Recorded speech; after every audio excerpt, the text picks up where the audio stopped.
You have 5 of clubs, 5 of spades, 4 of spades, 4 of clubs, king of hearts, king of diamonds. There's pairs in a deck. Mm-hmm. Spread yours and see.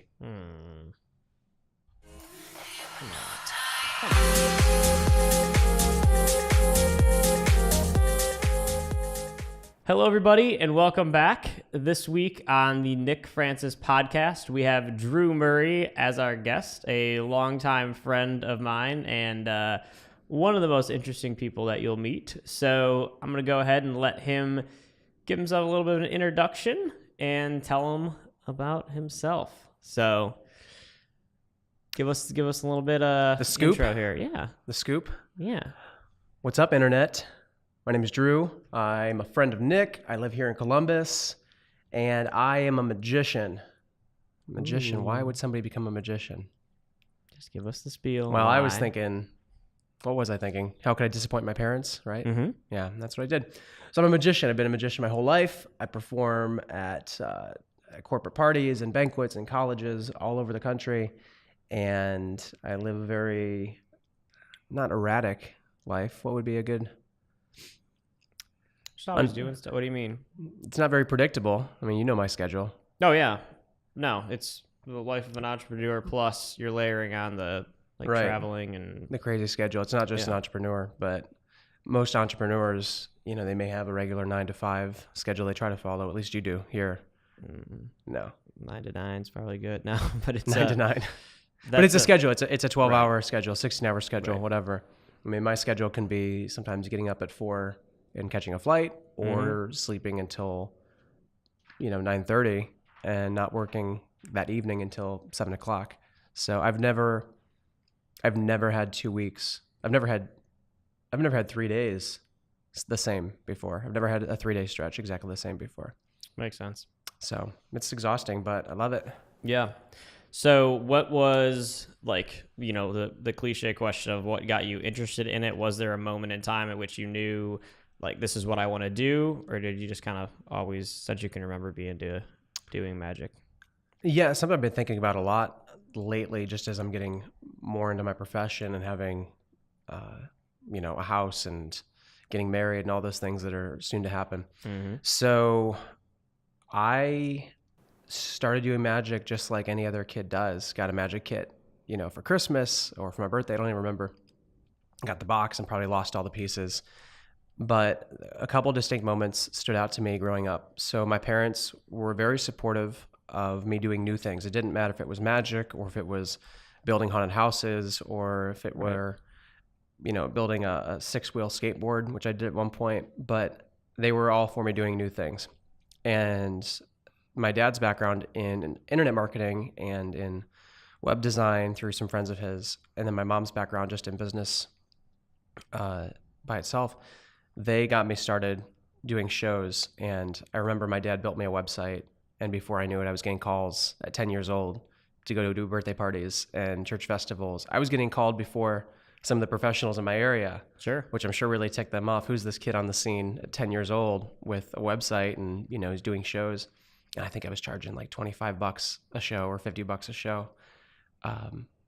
So I did that, and I just remember my parents traveling around with me. They would take me to one, they would help me load in, I would do it. Before we had iPods and even CD players, we had cassette tapes. So for every single trick in the show, my mom would pop a different cassette tape in, because we didn't know that, most performers take a CD and they go from one track to the next to the next. That's really funny. So, and I remember it always being an issue with us about, did we rewind the tapes before the next show?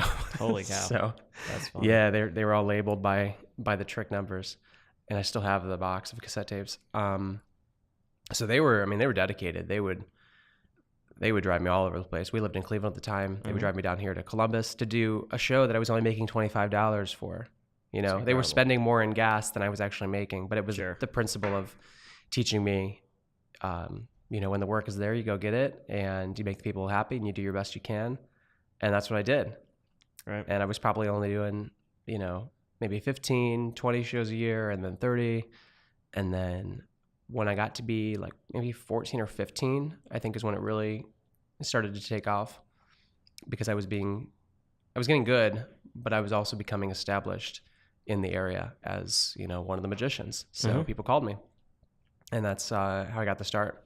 And then here we are. I'm 26 now, so basically 20 years after I first started doing magic, and it's a full-time job. Would have never thought you could make a living and buy a house being a magician, but I did. So I want to see what's next. Yeah. So when was the first, what was the first show like that you actually got paid for? Do you remember that moment in time at which you're like, holy crap, I can make money doing this? I don't remember the first show. I don't remember the very first booking. I do remember an early one was a library back in the Akron area, and I was hired to stroll around and do magic at that event. And I remember distinctly when she came over and she gave me the check. And, keep in mind, I was like half of her woman's height at the time. And so she gives me the check, and I looked at it, and it was, $50 or something. Yeah. And I realized in that moment, I said, okay, I can't go running to my mom because that's not professional. You can't what? I can't run to my mom. I can't go over to my mom and say, here, take this. Right. That's what I did with all the other checks because I had no idea what to do with them. But I took the check and I folded it, and I had a folder that I carried with me to look professional. There was nothing else in the folder. and I put the check inside the folder, and I said, thank you very much. I'll send you a receipt. Yeah. I was 10. I had no idea how receipts even worked, but it sounded professional, and I did it. That's funny. And I remember walking out of there just feeling like a badass because I, got paid to do something that I loved. So that was a distinct moment that stood out to me. And then just later in my career, when I started getting calls for, higher paying gigs, and the people that were calling me knew what to expect. They Right. knew what a magician would bring. They knew, what to provide for sound. They knew to have a green room, all these things. And to me, that was cool. And they essentially taught me, how the business should be run. And then I learned that they weren't always right. And I was able to start showing them, here's what you need to provide for your performer, for your speaker. Oh, that's cool. Yeah. So we met, actually probably first met like around college, but We met on the internet. yeah. So the weirdest thing ever is that Drew is probably the only other 15-ish year old when you were doing the haunted house. Yeah, 15, 16. So when I was 15 and 16, I was deciding with my haunted house business partner, Max, that we should build a full haunted house in my parents' backyard, like build wall panels and make it like a full structure. Do people know what wall panels are yet? Do they Probably know? not. No. It's 4x8 sheet of plywood with 2x4s on the back, and you stand them up and you build a haunted house out of them. And if you have extra money in the budget, you align the middle horizontally with another 2x4. We never had extra money or a budget. You going 1/4 inch, or were you going 1/2 inch? I was like OSB, Yeah. completely was dead by the end of the season. And that 1/4 inch OSB, that's the real home haunters. $12 a sheet. So we built haunted houses, and then one day I'm on a haunted house forum, which it's a real thing. Like There's forums for everything. Forums are a thing still apparently, and then also a haunted house forum for people that owned haunted houses. And this other kid on there, Drew, who goes and starts posting pictures doing essentially the same thing that I was doing in his front yard. And I was like, wow, there's another 15-year-old that has parents cool enough to let him build a building in their front yard essentially. And so then we were essentially building, I had my commercial haunted house in Cleveland, and Drew, that was just about opening, and Drew was going off to college. And so we met up at OSU one day, and Hold up, you're forgetting the major moment here. So I reached out to you on the forum yeah, because you had said, I'm bringing my haunted house to Cleveland. You were asking for advice from other professional haunted house yeah, guys on there. And I had said, Nick, I live in Cleveland. I want to come see your haunted house. And that's when I came and saw it at the sports. soccer. Yeah, that was 2 years before college. Oh yeah. Yeah. So I rolled up there and went into this, what was it? It wasn't an ice rink. No, so the first haunted house ever was in a old indoor soccer field, and it was a family friend of Max's, and the guy Gave you guys the space? Yeah. just rolled up the soccer turf, and we built a haunted house on it. And so yeah, that was the first year that you saw what we were doing. And then we're like, oh, okay, well, I guess it's time to go to college. And so we went to college, and then we lived together for a year. And when you live with a professional magician, he decides it's a really good idea to bring doves and have like a half a dozen doves living in our apartment. Can we insert the scary dove picture? Yeah, right here. We got to get find that framed that. up. So our apartment was a combination of haunted house stuff and doves, and never so even much poop. like There was probably so much dove poop. Oh, so gross. But that was like I was gone almost every single weekend. You were doing shows every single weekend, so we actually barely didn't get to hang out that much. But it was just constantly. It was just oh my god, it was so funny. So yeah, that's when Drew and I lived together, and we had doves, and every single person that came over wanted to see the doves. And why is there a clown mask in the corner, and why are there doves right there? Yeah, there's some really good pictures we'll pull up from Why that. are there cards all over the place? Yeah, it was rough. But no, it was a riot. So that's when Drew and I became kind of actually like got to know each other really well, and you know, rest is history. So we both moved down to Columbus after college. Like you just stayed here, didn't you? I stayed here. Yeah. I moved down in 2011 for college. Oh wow, and I've been here ever since. And then I moved down a year ago, but you know, we were in college Right. for a couple of years, and then did the haunted house, and that closed, and then now we're both down here. So it's been fun. And I think it's like I said before, like I mean, you have just been talking. It's definitely when you're young and growing a business from, you know, whatever, like from nothing, and you need those like-minded people around you. It's super, super important to have that circle of support, not just from like your friends going like, yeah, man, like you got this, like people that you can actually, they can understand. Like my friends can't understand that like there is no off switch. Like Right. I don't get to just like take a day off and everything's going to be fine. Like somebody has to answer the phone. Somebody has to answer clients. Like you don't want to, it's just fun. Like there's just so many things that until you actually like, you know, are an entrepreneur and like, you know, besides just calling yourself one, like you actually are, and that's what you were meant to do and you love it and you are a business owner. Then layer on that being the same age, like it's really, really, really hard to find those types of people. And so I think we were very fortunate at a young age to find each other, to like push each other to do better and do better and do better. And it's like, that is something that I wish other people find. Like they find those friends that they can, that they aren't just one, that support them, two, on the weekends aren't asking them to just like, well, come out and like party and do this and that. It's like, no, like, how about we do a podcast? Like, it's like things that are actually going to support you in your vision of growing your business. And I think when we get together and like kind of talk about everything, like we'll go on 3-hour rants about, you know, people starting businesses and being young and everything that we talk about. And I definitely think people need that. And that is probably the biggest reason why people start a business and they don't see it through, especially when they're younger, because I don't think they have the support of like good friends around them that push them to improve. So that's something we've just been really good about doing for each other, I think. Yeah, I think rooming with you and having you as a resource to listen to and to be inspired by and to bounce ideas off of, you know, on the off hours of college after class. Yeah. That was, I hope my parents don't get mad at me for saying this, but I think that was in a sense more beneficial, if not just as beneficial as my classes were themselves. Because especially, you know, freshman year, a lot of your classes are foundational things. Yeah. But the real experience that I gained and, you know, having the respect for another business owner and seeing things from a different perspective, but at the same time, you know, you were doing things in the same way. You know, you were out there hustling, finding clients, and I was doing the same thing. So it was cool to see someone else just as passionate about what they were doing, but in a different space. That was super beneficial for me. And it didn't hit me actually until a couple of years after college, after we weren't rooming together. I was like, what is missing right now? What is missing? Oh, I don't have Nick to bounce all this stuff off of all the time.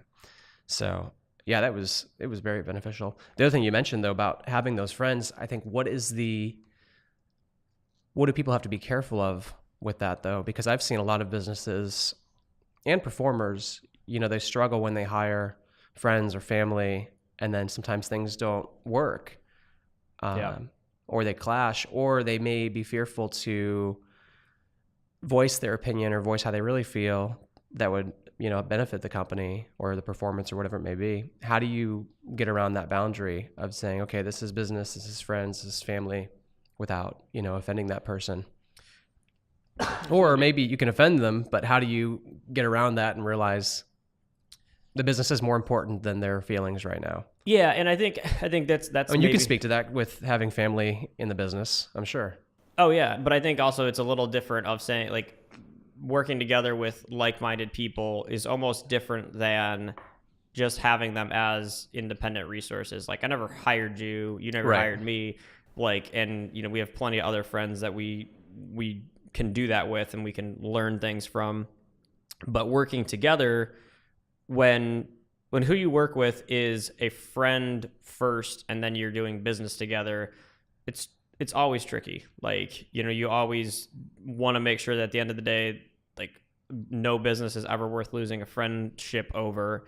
But then you also balance it and you say, well, like, why would a business, like, you it's kind of like one of those things where, like, you lose, like, people lose friends when they, like, start a business, and it's like, did you really lose a friend, or were they not there for you when you needed them? Yeah. It's like, it's a very tough balance. And, like, I don't really think I, like, lost any friends, but as I, like, moved away, like, that naturally happened. Like, I moved 3 times, like, Cleveland, Toledo, made all these friends, down to Columbus, lost, I'm like, my Toledo friends, like, just lost touch over the years, like we all do with people, and back up to Cleveland, then back down to Columbus. And it's been challenging, but the real friends stick. And, like, that's and the real friends, the real, like, people that are there just because they want to see you succeed, like, and they want to be there and help you, and vice versa. Like, those people are more what I'm referring to as far as like working together with family. Like, obviously Max was my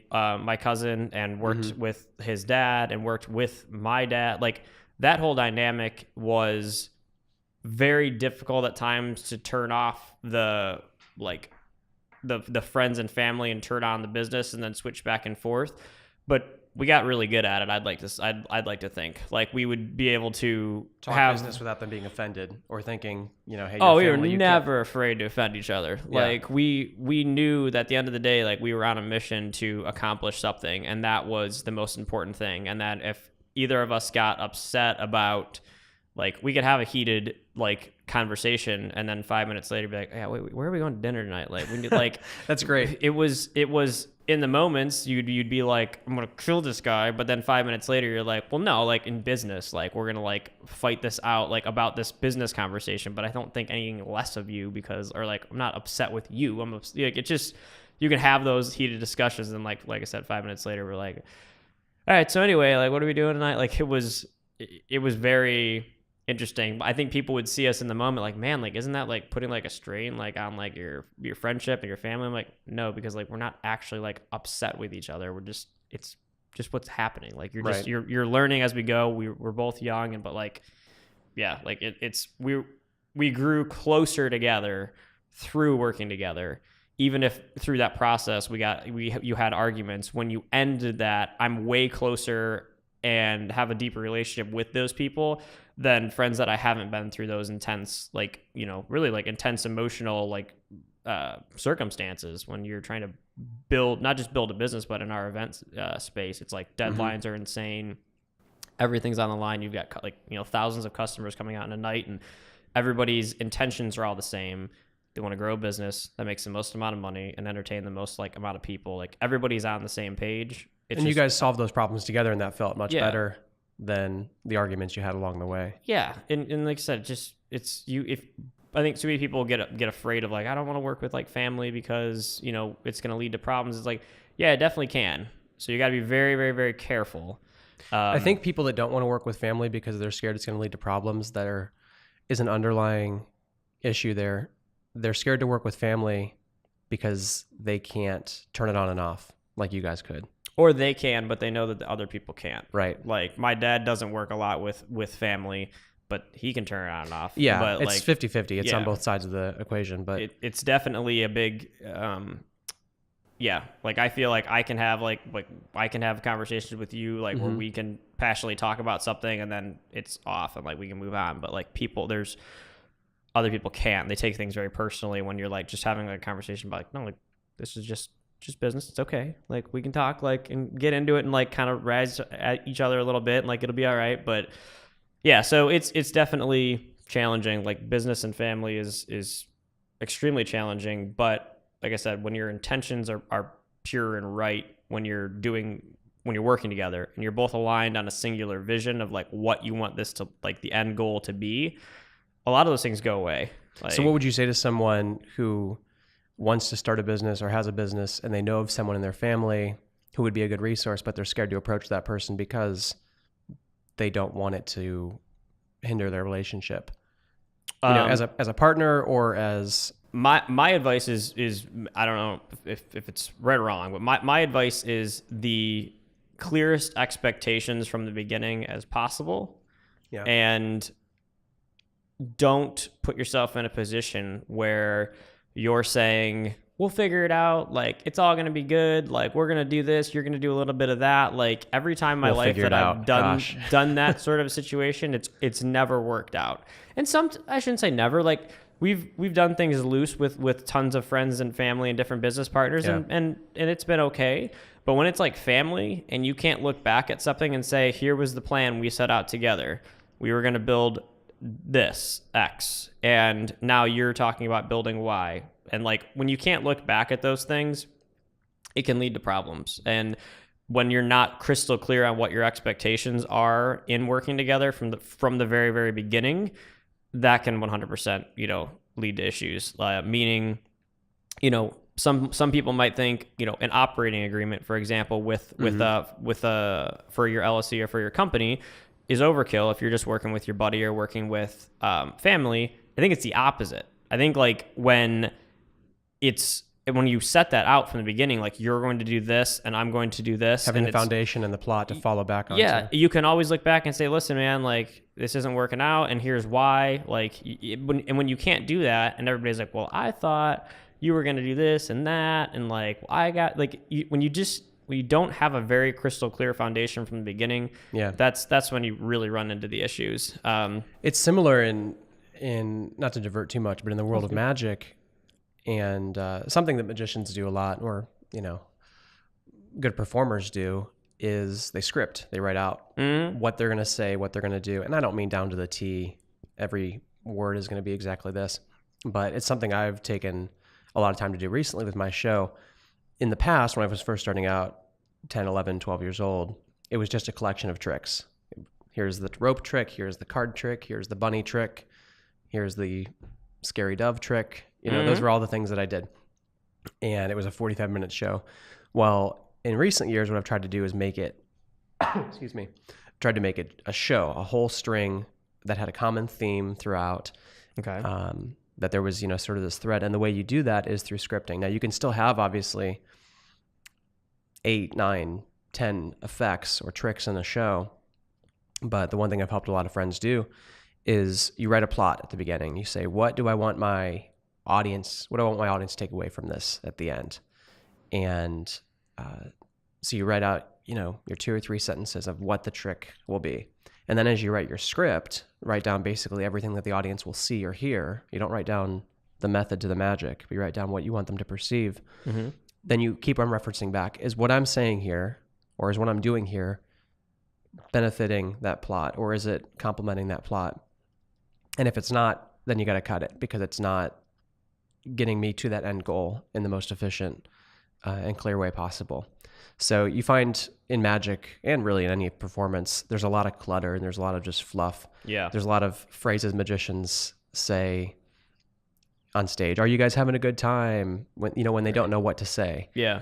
And that's okay to have filler things like that, but at the appropriate times. So there's one routine that I'm working on right now, and I'm having a hard time with it, but I rewrote the plot, and now I'm able to go back through and fill in the blanks. And I'm going to take somebody's iPhone and put it in one box over here, and take another iPhone and put it in another box over here, and both of them get wrapped inside. I'm getting ahead of myself. The plot is I want to take two people's phones and make them switch places. Sure. I want to put one in an Amazon box on this side, one in an Amazon box on this side, and then make them switch places. That's the plot of the trick. Mm-hmm. So how do I get there in the most efficient way possible? Well, I have to make sure that people know which phone is which. And then I figure out, we can label them. Can I do it with a sticker? Can I do it with a ribbon that we get tied around? What's the quickest, easiest, most visual way to do that to differentiate two phones from one another? Mm-hmm. Where are the people standing on stage? And all of these things, it sounds like I'm being too meticulous. And you may think, it doesn't matter, just take it up on stage and wing it and see what happens. But it's completely the opposite. You have to have a clear vision for what you want it to look like and how you want to feel to the audience first. Yep. And then everything else kind of falls in place. So what's your vision for your magic business over the next 5-10 years? Yeah, it's a good point to bring up. So I want to make an impact on as many small and large businesses as possible. I want to, like everyone, it sounds cliche, but I want to change the world. And I've realized as an individual, it's very difficult for me to do that unless I go out and, build an iPhone or make Facebook or something like that. People that do things like that, they're obviously extraordinary and special. But these companies that run our country and run our world, if I can help impact them to deliver better products, to have better employees, to have more profits, which essentially increases the economy and fixes those things. If I can make my little impact, sure, locally here in Ohio and then regionally and all over the place, and a lot of these companies too, when I talk to their sales team, that's nationwide, or globally. They bring everyone to one place and we talk to them all there, and then they go out and they spread that message around. Yeah. So that's sort of my way of making these little sprinkles around and making an impact. And I do it through magic. I use magic as a tool to make that happen. So that's my goal. Present my thoughts, present my ideas, help these people. Yeah. And then hopefully they take that back home. It's kind of like... That's awesome. I'm picturing a tree. And the tree branches out. Mm-hmm. That's what I want to do. That's awesome. So why don't you tell us a little bit, because we've been talking lately about cool new ways of essentially explaining what we do. Like, I do marketing, but I don't really do marketing. You're a magician, but you're not really a magician. Why don't you tease a little bit of that without going too deep, but talk about not only that, but then the impact it's already had in your business. In one sentence, I help companies and people and organizations connect. Well, I'll say it with companies, for example. I help companies connect their people in a fun, positive way. Mm-hmm. And I do that using magic as a tool, but magic is not what I sell. I sell experiences, I sell connections, I sell relationships, all within a company or externally, whether they're talking to their clients or their soon-to-be clients. So that's what I do. Magic is the ultimate icebreaker to do that. And here's how I pitch it to clients of my own. So you're at an awards banquet or you're at a cocktail party or something, and you have almost looks like a middle school dance. You have a group of people over here and a group of people over there. I saw this the other night at an event. The sales team, 3 of the guys from the sales team were standing in the corner by the bar, and all their clients were over here. And I went over to them and I said, "What are you guys doing? Is this a middle school dance?" That's funny. And they kind of looked at each other. "We don't know what to do." I said, "Come with me." So I introduced them to everyone else. "Hey, Susan, this is Greg. Greg, Susan, can you guys help me out with something?" And I did some magic for them. And I had Susan hold the cards and Greg hold the cards. "Greg, where are you from?" "You're from London?" "Okay, great. Tell them a little bit about London." And so what I do is I get those hard questions out of the way first. That way when I leave, they now know each other's names, they know where somebody's from, and they shared a fun experience together. And that allows them to connect in a fun way. And you'll see people talking at these events that would have never talked before. And that's what I look for. I look for people who are maybe isolated. I look for people. I ask my clients ahead of time. I say, "Hey, who in your organization is maybe struggling to connect with clients? Who's struggling to maybe meet their sales quotas? Tell me, because I can help them." And I go out and I do that, and I connect those people, however it needs to be. Who is maybe a new person in your company who you think could benefit from learning from, one of your experienced veterans? And they say, "Well, this is a new guy over here. This is Chris, and he's 22 years old, and he's kind of shy. And then this guy over here, he's been with our company for 35 years, and he's just a pro. He knows how to talk to everybody." I say, "Great. I bring Chris over. Chris and Joe and Susan, we all do magic for the three of them. And now when Chris and Susan are talking, or I'm sorry, when Joe and Susan are talking, Chris is observing that and he's seeing it firsthand and he gets introduced to Susan. So Yep. that's what I do. But this is all comes from magic. Right. I can leave an event and if everyone forgets about me, totally cool. Right. Doesn't matter to me. But if I leave an event and they haven't made a positive connection with someone, then I didn't do my job. So. Yeah. And so since you've been pitching that more as what you do, that's been... It's so much more valuable to companies. Well, it's rewarding as well. It's absolutely rewarding. What I do now, I told this to a friend of mine the other day, what I do now has purpose. Mm-hmm. It's not just me doing a card trick, but what I do actually makes an impact and has purpose. And it might be on a very small scale or it might be on a large scale, whether it's for a small company or a big company, but it has purpose and that's very fulfilling for sure. Yeah.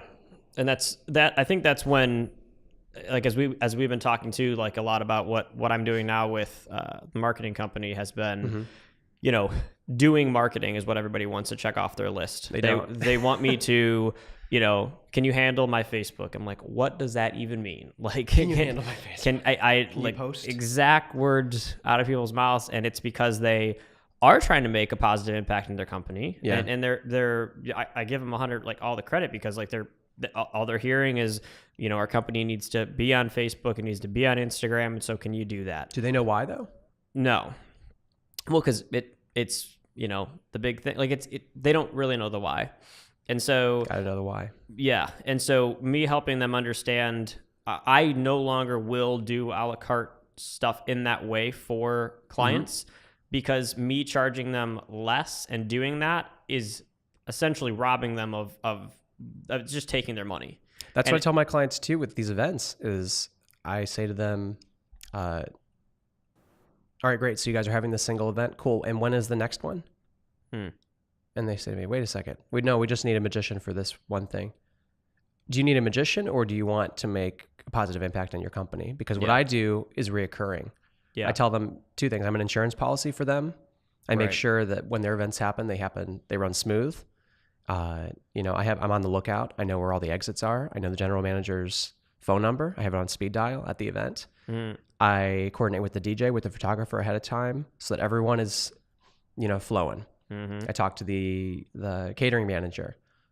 Everyone we're all a unit, we're all a team. So I cover all their bases. No other performers do that for them. But I also am there not just at their sales meeting, but I'm at their open house. I'm at their awards banquet. You know, I'm at their incentive trips. I'm at all these different events and I'm doing magic, but I'm doing it in different ways, building those relationships up. Yeah. So, you know, just like someone wants to hire a marketing company or they want someone to do their marketing, if you did it one time, or if you posted on their Facebook for a month, that's not going to make an impact long term. You know, it needs to be repetitive. Well, the recurring thing is even less of it. Like them hiring us to execute one part of it. We're like, they have all the pictures, they have all the video, and they want us to use it. It's one tiny piece of the puzzle, and to take a smaller fee and do that is taking their money and doing nothing. And so we've increased our fee over the last two years to what I know is the minimum that we can make a true lasting impact with our company. Yeah. And so some clients and people have seen it as, you're too expensive for me now. And the only way I see it is I'm just not going to take your smaller amount fee because it's wasting their money. It's exactly. Unless we look at everything holistically, like marketing and advertising are two different things. We talked about that before, but when you're hiring me and in my company as a marketing agency, we're fixing a problem. That's it. Yeah. The problem with your business, whatever it might be at the time, 9 times out of 10, it's going to be a sales. Once in a while, it's, can we get more, we're looking for more talent. Can you help us run advertising to, get more employees or something? But 9 times out of 10, it's just increasing sales. Mm-hmm. And so if the goal when we set out is producing a commercial or posting on your social media or engaging with your fans or running a Snapchat filter, whatever it is, if that's the goal, then why are we surprised at the end of the month when sales didn't go up? Yeah. The goal needs to be to increase sales by whatever means possible. And so now that's what we do. It's you hire us and we accomplish the goal of increasing your sales. And we do this and this and this and this and this. It's irrelevant. Yeah. Whatever we do is completely irrelevant. That's so funny you mentioned that. So a mentor of mine who I went and trained with back last fall, he mentioned the same thing in terms of magic. And you can look at this really in any business. You have to start with the why, which I think that's the title of the book. Start with why. We asked him at the conference, and this is a question I used to get quite a bit. I don't as much anymore because I position myself on the right way first. So we asked him, we said, when a client calls you for a show, they want you for a 45-minute magic show for their awards banquet. When they ask you what tricks you do in the show, what do you say? And he said, they never ask. And if they do, it doesn't matter. Right. And I said, what do you mean? He says, it doesn't matter if I am eating toilet paper, if I am dancing on my head, if I'm juggling fire. It doesn't matter what I'm doing if I'm helping them get that end goal. And the end goal for that event is to, help their spouses connect, or to increase their sales, or to make their new employees feel welcome. It doesn't matter what I do. And he's right. Yeah. So he addresses the why at the beginning and says, hey, here's what I'm going to do. Here's my fee. Here's how we're going to make it happen. And they never ask, what tricks are you going to do in the show? Yeah. So the other thing he mentioned too, which kind of sucks to hear, is there's a lot of great magic out there. There's a lot of beautiful routines that are multi-layered and they have all these revelations, and technically, magicians can appreciate what's happening. But the truth of the matter is people in the corporate world just don't care. So there's magic that I like that I can't do in my show because it's not right for my audience. And magicians may come and see the show and they think to themselves, oh my gosh, why is he doing that thing? That trick is so old, or that trick is so easy for a magician to do. Why would he be doing that trick? And the truth is, it's not for me. It's not for magicians. It's for my audience. Yeah. So you have to kind of be humble and take a step back and think, what's best for them. Yeah. So that's been a little hard to swallow. But he brings up a good point. You have to start with the why. You have to realize it doesn't matter if you're creating Facebook ads, or if you're creating Snapchat filters, or if you are, running Instagram videos. It doesn't matter what you're doing for them, as long as you're getting that end goal. So, yeah. I mean, and the, what we do is not black magic by any means. Like we're not hiding anything. It's just when we go into it, we're going to together figure out what's the best thing for your company and to accomplish, goal X. And any time. And they have to understand too, your process may change throughout the way. You may realize, hey, our audience changes on a week by week basis. Yeah. You may realize our audience isn't engaging well on Facebook. That's not necessarily anything we're doing wrong, but your audience demographic just may not be on Facebook as much as they are on Instagram. Yeah. So, or we may discover a new audience. You may be with a restaurant, for example, and the restaurant says, we want to increase sales, or we want to increase our Sunday brunch, right? Yeah. You say, great. And then you discover along the way, just with talking to friends, that a lot of people your age, they're looking for places to go to brunch. Yeah. There's been some really cool things that we learned about clients' demographics that they didn't even know. Yeah. Like they'll run things where, for example, they've ran the only advertising they've been doing for the last 10 years has been radio and television. And so who is their audience then? Right. So then they're like, well, our audience is actually a little bit older. And I said, well, that's because that's who they run ads for. Right. And so when we do it on or they're doing just like Instagram or something like that. And then they tell me the same thing. Like, we have a really young audience. I'm like, your audience is who, as long as the product applies in some general form to them, of course it's going to be whoever you're advertising to. That's why having a nice diverse, marketing plan that hits all those different areas, and the actual creative matches that demographic. It's just been really cool. So anytime a client's completely bought in and says, yes, I'm with you guys for the year, here's the budget, let's just work together to accomplish this goal. Those are the clients that stay around forever. And if it's kind of half in, half out, let me see what you can do with the next 30 days. It's not about me doing anything. It's about us together understanding how your business, how we can grow your business using marketing, whatever it is. If you want me to buy your television ads, we'll buy your television ads. Like it's irrelevant about we like or that we think Facebook is better, Instagram is better for this. It's irrelevant. It's about understanding their audience and figuring out where their audience lies and then what creative is going to speak to that audience on the specific platform that we decide on. Running a television commercial on Instagram just doesn't work. Like running an Instagram, like running like a commercial without voiceover, without audio on Facebook because that's what works. I'm sorry, on TV because that's what worked on Facebook. It makes no sense. It's different media. Yeah. So I don't want to get too sidetracked, but yeah, I think that overall, helping a business accomplish it has to always come back to helping the business fix a problem or accomplish a specific goal instead of selling yourself as we do X and having it be, because then there's no value attached to it. There is no value because you're not doing anything. You're saying like, what's our magic budget? We don't have a magic budget. We have a budget to like create having all of our employees work together. What's that worth? Well, if we don't lose one person this year because they had a lot of fun at this event and like got to know 10 more employees, well, the value is $20,000 because that's what it costs us to hire a new employee. Boom. Now it's immediately worth something. And that's how I priced myself out. Now I had this conversation with a client the other day she said, I don't think we can afford you.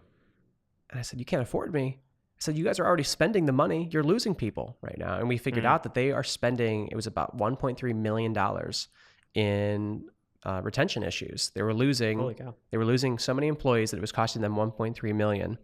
And there was a study done that came out and it said basically for most mid-level to higher level employees, it's 1.5 times salary to replace somebody because you have obviously loss of morale, assuming if the person left on their own or even if they were fired, even if someone left the company and the other people in the office wanted it to happen, you have a loss of productivity. You have to hire someone new. You have the cost to advertise to get new employees in there. You're taking time away from your current employees to train that person. So if you have one of your employees from over here and they are now spending the next 3 to 6 months training this person, are they taking time away from their clients? Are they not getting back to that client as quickly as they could have? And that's now creating a loss of business. So there are all these things that are difficult to measure. So the study came out and they said 1.5 times salary is what it costs to replace someone. So if you have 150 people at your company, right? And you have, hers was really high, but if you have even, 90% retention, so you're losing 15 of those people every single year, 15 times 1.5 times salary. It was 1.3 million. That's crazy. So I told her, I said, you guys can afford me. Good news is my fee isn't $1.3 million. That's funny. We can get that from 90% retention to 92% retention.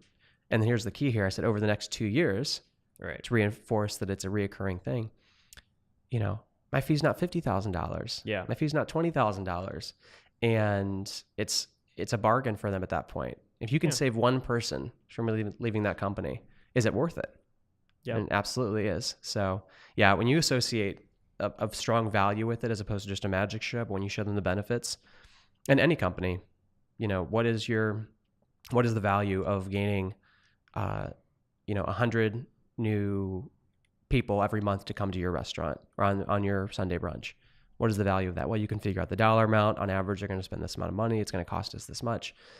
And when you figure out the math, hiring Sky Sprout for X amount, it's a bargain. Yeah. Well, and even going deeper, because like a lot of times we'll have a client says, well, I'm not even breaking even because by the time I hire you, buy the ads, produce the materials, and I only get 100 people, I'm like, but it's lifetime value. So the lifetime value of your customer, what is it? They don't, a lot of times they don't even know. Yeah. Like a restaurant, like if they're not doing the right things to retain the customers now, which is like kind of like phase 2 of like our marketing. But if the experience isn't good, it's going to cost way more to get new people in because you're battling reviews and you're battling the fact that now if we could just keep the customer. So the lifetime value is so important, especially in the restaurant business, because so many of those they come back or they tell their friends to go to this restaurant. I think customer service is so important because if you have one person, let's say that somebody comes in once a week and they spend $50, or once every 2 weeks and they spend $50 at your restaurant for 2 people. And you do 1 or 2 things, or you bring in an employee that doesn't treat them as well as the last server did, and they don't ever come back again, we're losing $100 a month. Yeah. $1,200 a year. Well, how do you think, I'd say like a couple years ago, even like 2 to 3 years ago, reviews on Yelp, Facebook, and Google, kind of the main TripAdvisor, depending on your business, but like they meant something. But I still think people, if they saw a 2-3 star review, it was still very much like a let's try it anyway. Like let's check it out. Or people weren't actively going. And I think with your business, it might be a little bit different. But as we're on the topic, we've noticed like this humongous shift in no matter where I'm going, let's check the reviews. And if it's not good, like we're not going. And I know it sounds like just like super straightforward and simple, but I just feel like there's been this giant shift in how people are using social media, less as people aren't following businesses on a restaurant on Facebook and consuming their content and getting super engaged as much as they are going there and making sure that the reviews are good and that they're posting some good content when it's time for them to, when it's time to go. And so if somebody wants to argue with me, what's the point of posting everyday good quality imagery on Facebook and building an audience when people don't really follow my restaurant? They're not interested in that. It's because when it's time for somebody to go and they land on your page and you haven't posted in 3 months, the question is, one, are they even still open? Like, who's not posting on Facebook every day? Like, one, are they still even open? 2, they posted a picture and somebody had a negative review, or, there's 15 one-star reviews recently versus, so there's just... You have to be top of mind for them all the time too. Yeah, but how do you think kind of online reviews have shifted people's behavior in the last 12, 24 months? Because I just feel like it's really, really starting to be something that people are almost like overly judging, like maybe too much. I know for me personally, I don't take a negative review as bad as... I'll say this. When someone writes a negative review, and you know this too, there's a phrase for this term, but people are more likely to write a negative review about a restaurant, for example, than they are to write a positive review. Of course. If you leave a restaurant and you had a wonderful experience and it was the best steak you ever had and the service was fast, you leave and you get in the car and you say, to your girlfriend or your wife, wow, that was really good. Yep. Do you go on Yelp or on Facebook and write that? No, you don't. But if you left that restaurant and, they spilled wine on you, or your steak came out and it was cold, you want to go and tell everyone about that. So I hope that people can support small businesses and say, hey, we had a great time at this thing. Go check it out. I try to do that as much as I can on Google reviews. There was an apartment that I lived at. I mean, it was awesome. For 2 years I lived there, and I went and wrote a review, and I had friends of mine messaging me and they said, was that true? Did you really believe that? I said, yeah, of course. And they went and they got an apartment there because of my review. So I think it's important. Your question though, how much does it impact people? I think just how much it shifted. So I know there's ridiculous stats that show that, especially in our demographic, that people are checking Facebook pretty much first for reviews for anything that they're going and doing. And I think what's even more scary to me is how many businesses have been like really, really damaged by maybe not a normal review, like a review, but I mean, how many times have we seen what am I trying to think of? Like dog food's a big one right now.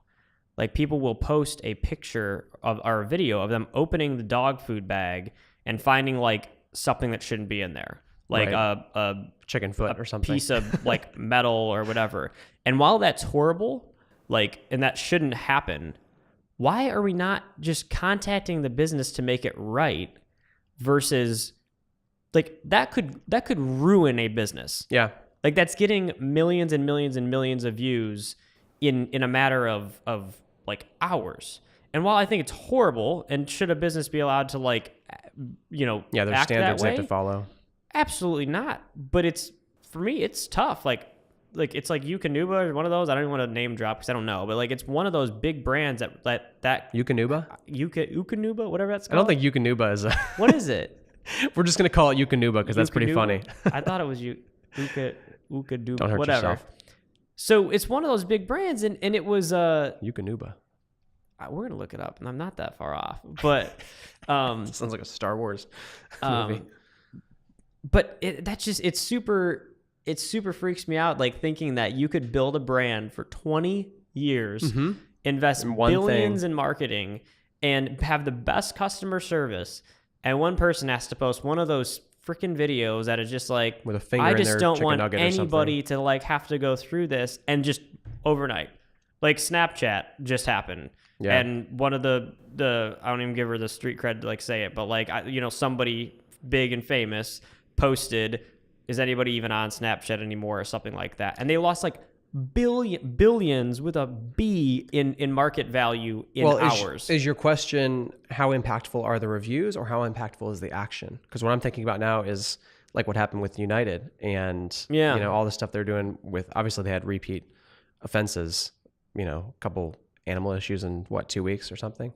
Oh, it's terrible. So I mean, think about that. And I'm not condoning at all what they did. I think that the employees that handled that obviously should be fired and penalized. But look at all the successful flights they've had. The millions of successful flights they've had. All the millions of people that have been treated well on those planes. All the millions of animals that have flown and made it just fine on those planes. How do you weigh that against the one incident that happened? And I do think it's important because if you're telling your customers, hey, we are going to deliver you the absolute best dog food with the best ingredients, and that's our guarantee. If you mess that up one time, you've no longer held your promise to them. So I think it's important. I think companies have to be conscious of, have we put the right steps in place to make sure, going back to the plot, have we put the right steps in place to make sure that we follow our promise to our customers? And if we haven't done that, we need to apologize and we need to say, hey, we're going to do a better job. And we're going to remind ourselves of, why it is we do what we do, which if you're listening, I can help you achieve that with your clients, your customers. I think it's just, it's the response from the business. It's how the business handles it. People are okay with businesses making mistakes.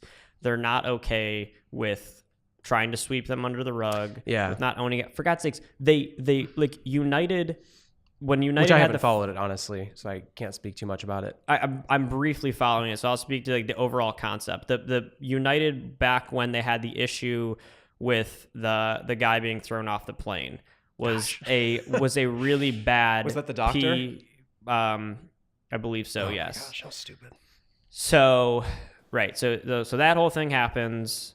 There was some ridiculous video footage online of like yelling and screaming, and it looks horrible. Like none of us were actually there. Everybody needs to give everybody like a little bit of the benefit of the doubt that like you weren't actually there. Mm-hmm. You see a bunch of angsty people with cell phone footage like screaming and like it's all right. It looks so horrible. But like I don't know. That's not the issue. The issue is that it took United like 2 days to like respond, and then their response was like, we're going to look into it. And it wasn't, it was like, it was that they didn't own it. Fast forward, a dog died on United Airlines. Mm-hmm. And it was like an hour later, and the CEO, I believe it was CEO or maybe CCO, was literally like, we are owning this. We screwed up. Yeah. And everybody forgave them. I will tell you, especially in our world now, the fact that a dog died on the airline, and they were forgiven, and it was looked past way faster than assaulting and like carrying someone off a plane in that manner. Like that usually doesn't happen. It's because they owned it and they said, we screwed up. We're going to fix it. We're going to do whatever we have to do. This is not okay. And they defended themselves so hard on the first one that if people would just own the reviews. Yeah. You just gave me a thought here too. I think the question you originally asked. So how has it shifted with reviews being on Facebook and just on social media in general? I think it allows companies to have dialogue back and forth with their with their customers and with their audience.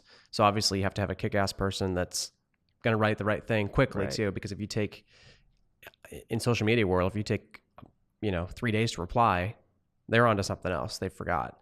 It's got to be within, a couple of hours to reply to someone. But I think it's shifted in the sense that you can't prevent bad reviews from happening. I think if anything, people are going to post more negative reviews because they're on Facebook a lot more than they're going to. Yeah. They're not going to log into Yelp to write a bad review as quickly as they're going to be on Facebook and write something. Yeah, I think it creates a dialogue. I think it creates an opportunity for companies to talk directly back to their customers and say, hey, yeah, we messed up on this, or how can we make it right? Hey, send us your address. We'll send you, another box, or we'll send you a promo code, or whatever it may be. So I think that's a good opportunity, that because people expect to have conversation back and forth. That's how they have conversation with their friends and with their family on Facebook. They want to have conversation with these companies. So I think the biggest thing too is the one, it's responding, it's owning the mistake, and then it's fixing it as quickly as possible. And I think businesses, and when you're making an effort to correct the issue with a company, and when your message is in a format that the company is unable to address, I don't think that's fair. Like when you put a video up on your personal Facebook and you're not giving the company, you call them at 10 p.m. at night, and like I've seen it all the time, like no response. It's like been 45 minutes from the company. 10 p.m. like, on a Saturday night. Yeah, and they're like, I don't know why they're not answering their phone. Like, and so because they're people too. But when you're leaving a review on their page and they don't reply and they don't try and make it right, like, you know how easy it is to make something right? Like, especially like with what we do with like haunted houses and everything, it's $25 to refund someone if their experience warranted a refund. You just give it. Yeah. Don't argue because you screwed up. You did something to where somebody didn't have a perfect experience at your event.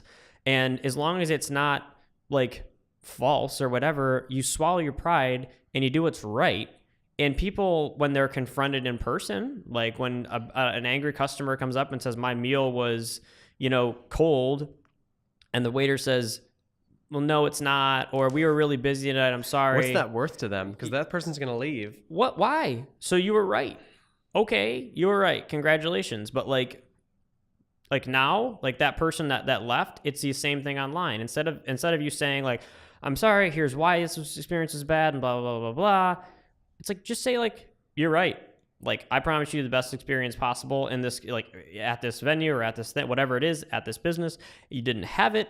What do we have to do to make it right? Do you want your money back? Can I give you some like, come on a different day? Like sometimes like when it's like a really busy, like haunted house event, we'll tell people come on a different day. We'll give you another ticket, whatever it is. It's making it right as quickly as you possibly can. And never arguing, because like it's not worth it. Even if they're just trying to get a refund, okay, so like they won. Like they got a free refund, but you don't have a 1-star review right now. So like that's kind of okay. The bigger thing, and I think we got to wrap up here to keep on your schedule, but like the bigger thing that I've been thinking a lot about and that I've been telling everybody is when you don't have a when you don't have a persona online actively, and when you're not creating a narrative around your brand, people create their own. And so when you are a business that is not posting any, so think of all of the people in the, I really don't want to get into this, but like think of all of the people in the last 12 months that like celebrities or somebody that has been accused of doing something, like just keep it broad so we don't have to get into it, that have been accused of doing something like negative, right. Just keep it that broad.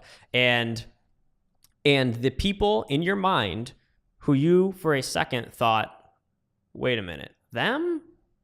Like, I don't know. That doesn't seem like the kind of guy, or that doesn't seem like the kind of woman. I don't know. Because for the last like 10 years on social media, you've been following them through, they've been doing good philanthropic charity work, Eukanuba.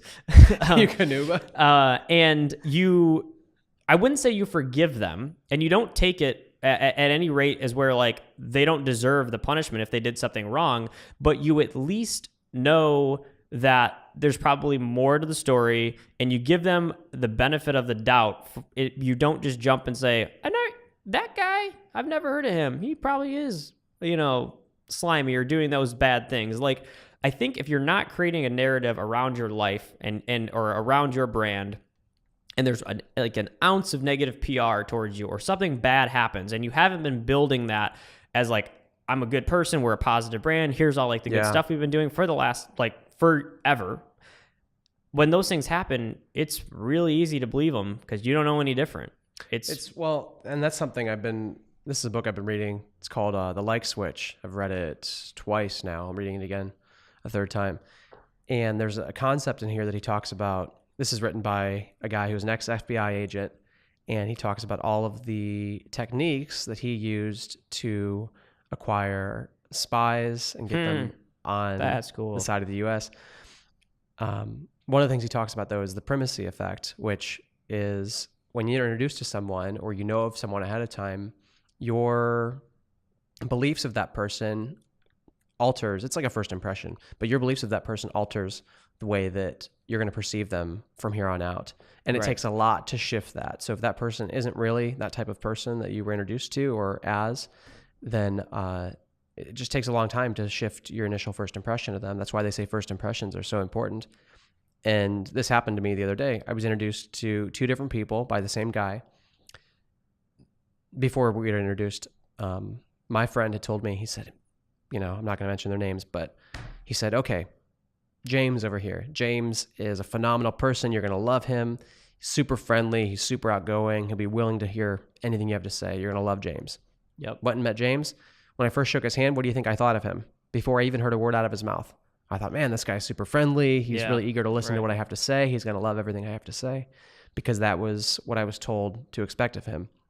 The other person he introduced me to before we met, he says, okay, this is Scott over here. And, before you meet him, you should know he's a little hard to warm up to. He may, he may have a hard time comprehending what you have to say or what you want to pitch him, but, just give it time. And he may take a couple more meetings, but I think you can get him. So when I went and approached him, I thought the same thing. I thought, man, this guy's going to be harder to sell. I think this guy's going to be, a little bit tougher on me.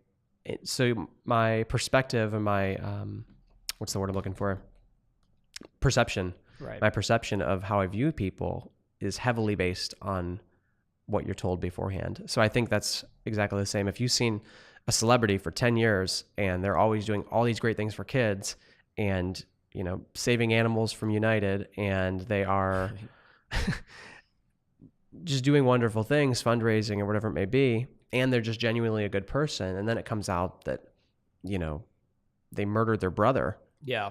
You're thinking, oh my gosh, I would have never expected that before. But if it's somebody that you had no idea of who they were, or it's someone who in the past you've been told, they're abusive to women or whatever, and it comes out that they did something else, you're thinking, okay, yeah, of course. And I think it doesn't make it's slightly irrelevant in the fact that it doesn't really matter, because you're not trying to shift, if you're actually a bad person, I'm not telling you to post for the next 10 years so you can get away with stuff. It's more about as and don't be fake either. Yeah, it's tying it back into the marketing of a brand. So it's there is so much value in being and creating this positive, interesting, very comprehensive narrative around your life or around your brand. And because, like I said, if any of these fast food restaurants right now who are doing a phenomenal job having this awesome persona on social media, if one of them got some bad PR, when they all do, because everybody gets it eventually, right? It's just going to be a little bit easier to get past, and it's just being proactive versus being reactive. People would hire PR companies to handle PR nightmares or the negative PR things that happen. They hire them that are really, really good at fixing those situations and having the perfect language to, counter it or to own up to it. And they're these companies are essentially experts in that field of when you get a PR disaster, they work to fix it. And while that's super cool and awesome, and like, you know, there's total like skill with that. Like if you just had the great narrative and persona ahead of time and then owned up to the mistake, it's over with. Like, especially when you're posting all the, like if you're producing content and you're creating this awesome narrative and you get a couple 1-star reviews, or even if you get a lot, you know how many people like talk just mad, like horrible things about some of these celebrities, and the celebrities never have to say a single thing back because all of their fans just go like, you are wrong, because they created a culture that supports them. Yeah. Like your fans support you in fixing that kind of like those hiccups you might have with PR or whatever throughout kind of the life cycle of your company. But yeah, so you are on a schedule. So I'm good for a few more minutes. Okay. So however you want to take the last, say, 5 minutes of this, you can talk to people. Want to do a trick? You can do whatever you want. Ready for some magic? Ready. All right, Drew. So let's end the show with a good magic trick, and also trickarooski. Overly explain a little bit, since viewers are just going to be listening to this too. No, that's cool. Let's do some magic. So this is a deck of cards, ordinary deck, just like you can get at any magic shop. Whoa, let's go for the triple cut. Give them a shuffle, mix them up. I don't know why I grabbed that so weird. They're slippery cards. Did you say so because viewers are going to be listening? Yeah, well, because isn't it listeners are going to be listening? God, you're rough on me today, man. Eureka! What did you say? I don't know, but we're totally going to cut every variation of that into like on the screen. Yucalaba. It's going to be good. All right, I'm going to go through the cards. I'm going to lift up just kind of one at a time. I want you to say stop whenever you want. Stop. Right there? Next one? Okay. I'll do this for the camera. Which card you get? 4 of spades. Watch, I'm going to take the corner. You can probably hear it on the mic, right? Hold on to that. Watch the corner.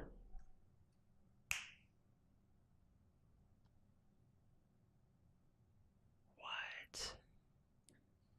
Got 3 camera angles on you, so hopefully we can't catch it. I actually did not see where that went, so okay. People sometimes think I use a plant. Like a plant in magic, you know what I mean? Yeah. Like using you like as a stooge or a plant to pick the 4 of spades. But I don't use plants except for now. You're using one right here? Yeah, look in the plant.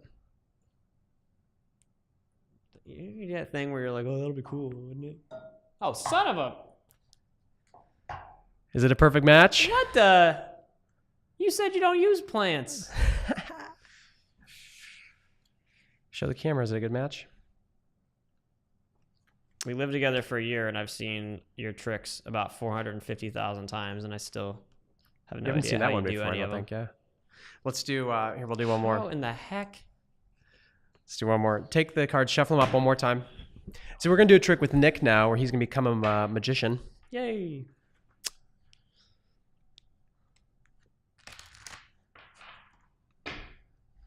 Cool. And once you're done, I want you to cut them in half.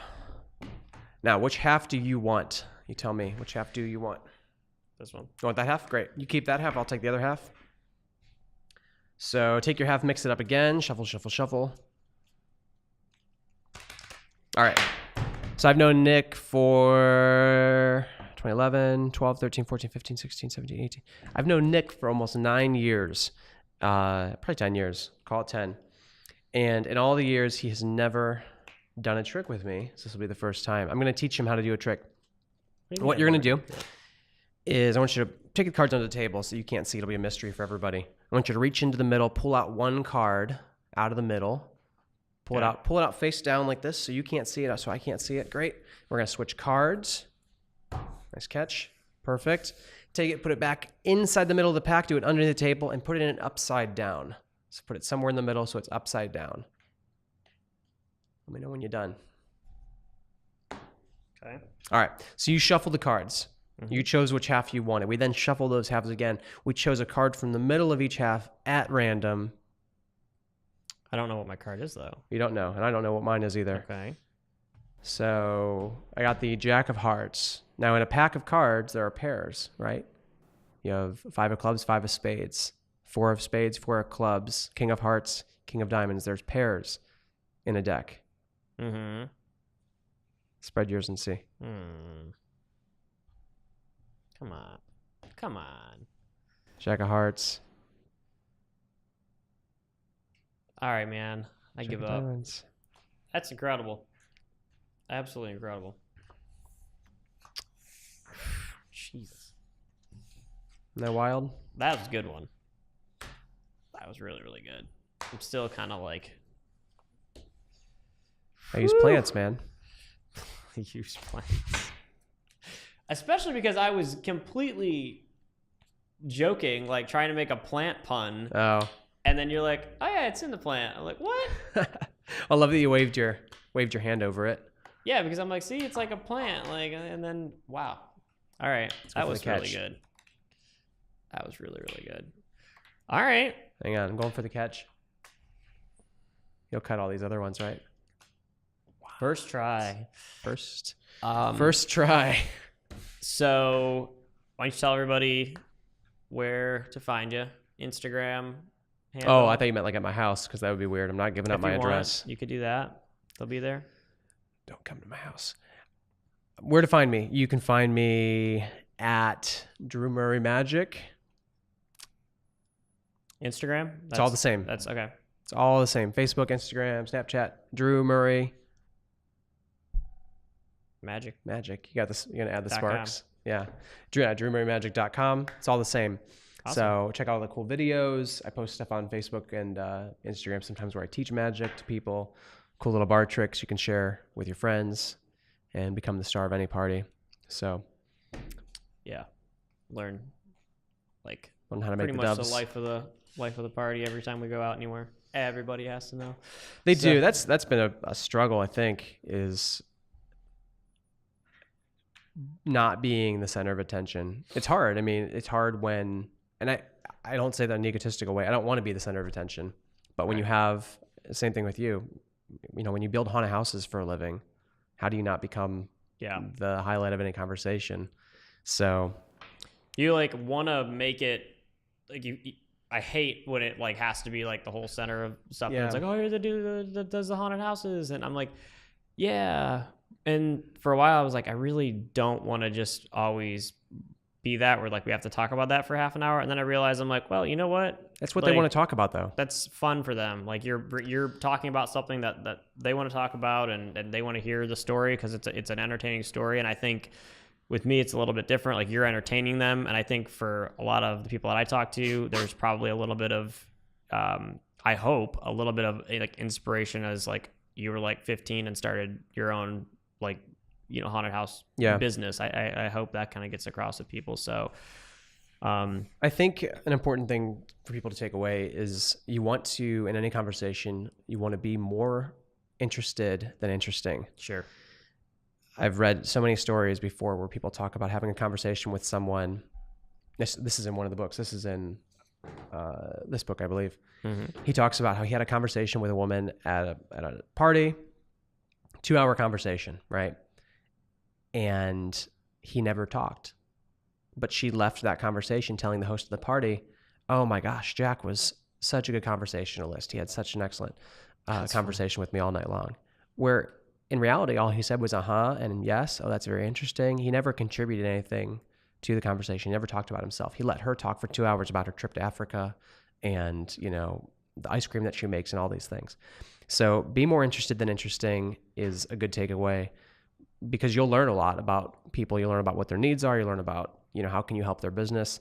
That's how I approach some of my clients. I have an initial phone call with them, find out what they need, find out what their problems are. And then when I send them that follow-up email or I send them, a handwritten note or something, and I mention points A, B, and C, and D, they're thinking, oh my gosh, he listened. He knows exactly, what I want to do. Well, yeah, of course, because I was listening. I took notes. Yeah. So it's a great way to connect with people. And in terms of what I was mentioning before with talking about magic, it's hard because I don't want to push someone else down and say, no, I don't want to talk about that. That's what they wanted. They wanted to hear about, my job, my career, and where I've performed and all these things. So I mentioned that just a little bit, give them that. And then I may ask them on the same topic.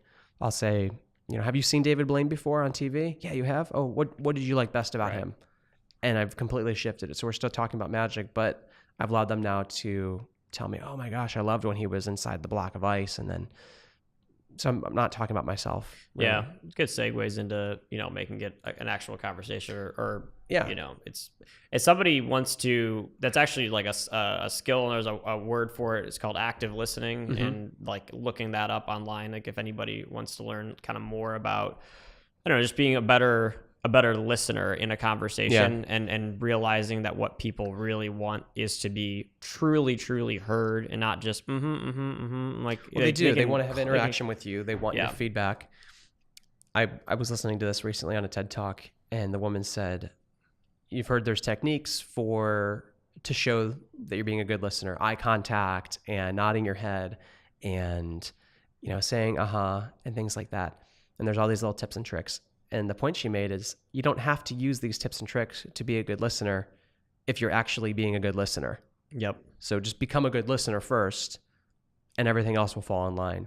It was actually called 10 Ways to be a Better Conversationalist. So look that up. Look up TED Talk, 10 Ways to Become a Better Conversationalist. It was excellent. I feel like people totally sound like they're not listening the more they try and act like they're listening. Oh, yeah. Yeah, like, for sure. Yeah. No, I really was listening. No, I know. But I'm like when I hear people say that to where it's every other, word out of their mouth, like when I'm talking, like every sentence they have to say, like, oh yeah, yep. I'm like, feel like you're like rushing them, like to be done. Like I get it. Like you're not even listening. You're just like acting like you already know where it's going. Yeah. So not trying too hard is maybe like that's not the right word for it, but it's definitely. If you're genuine and you have to be genuinely interested in other people. Right. Be genuinely interested in other people. Don't fake it. They can detect the BS right away, and it just doesn't feel authentic. They may not realize, he's trying to use these tips and tricks to fake that he's listening. No, it just doesn't feel real. If you can walk away from a conversation and take away 3 points, this is something I do when I meet people. I get obviously know their name, find out where they're from, do they have kids, all these things. And then when I leave, I carry, like at my events when I'm doing strolling magic, I carry white business cards with me, just totally blank. And on the front, I write down someone's name, and on the back, I write down 3 or 4 things about that person. And I do that periodically, throughout the night. If I'm at a gig for 3 or 4 hours, I may step into the restroom for 5 minutes, and I write down these things. And then they go into a file, and it's associated with that performance and that show, and I scan them, and it all goes in one document. That way, when I go do that event again, I can look back at those and remember to myself, oh yeah, Brian Daniels, okay, cool. He's got a cabin in Montana, and when you talk to someone, they think you are just a genius. And more importantly, they feel important. They feel like you listened the last time you paid attention to them. I'll end with this. Another story that someone told me is he would go to these magic conventions, and at these, there are magic conventions, just like there's haunted house forums. So he would go to these magic conventions, and every year for 15 or 20 years, he ran into this other guy who was a well-respected magician in the industry, and people thought he was, a genius, and he put out a lot of great work. And they would shake hands and, hello, how are you? Yes, I'm good. How are you? And they had their conversation. Well, after about 15 or 20 years of this, he had said to this guy he met, I don't want to mention names, but he said to him, I'll just use Michael. He said, Michael, do I have kids? And he looked, and he said, well, he said, don't worry about it. Do you know where I live? You know what city I live in? Do you know what state in the United States I live in? Am I married? The guy had no idea. They've known each other for 20 years. Holy cow. The guy had no idea. And he looked at him and he said, in 20 years, you have never asked me a single question. You've always talked about yourself. You've never asked me a single question. He said, I respect your work. I respect what you do for magic, but I have no interest in talking to you again. Holy cow. And he left. So that's savage. It is. True. It is. That stuck with me though. what is the impact that you're making on other people? How are they going to remember you? Are they going to remember you, or are they going to remember you? Are they going to remember the moment you guys had together? Yeah. So, and 100%. think about your strongest relationships with people. You don't think about just that person. You think about how they made you feel. You think about the impact they made on you. You think about, do they care about my friends and my family, and all that stuff just happens naturally. Yeah. That's a super cool story. Sucks for that guy. Sucks for that guy. Yeah. Should have, not really. Don't be a jerk. Ask a question in 20 years, man. Yeah, that's really bad. Well, all right. Well, thank you so much. We got all your information that we're going to put up on the screen to find you, which is super easy because it's all the same, because my friends are awesome at branding. And yeah. Think about changing my name. To what? I don't know. I want to make one of them different just to make it difficult for people to find me. Don't do that for your business. It's the worst thing you can do. Get it all the same if you can. Yeah, please get the same. And if you own nickfrancis.com, please sell it to me. And $250,000. No, please sell it to me. So, all right. Thank you so much. Drew Murray, magic.com. Outro.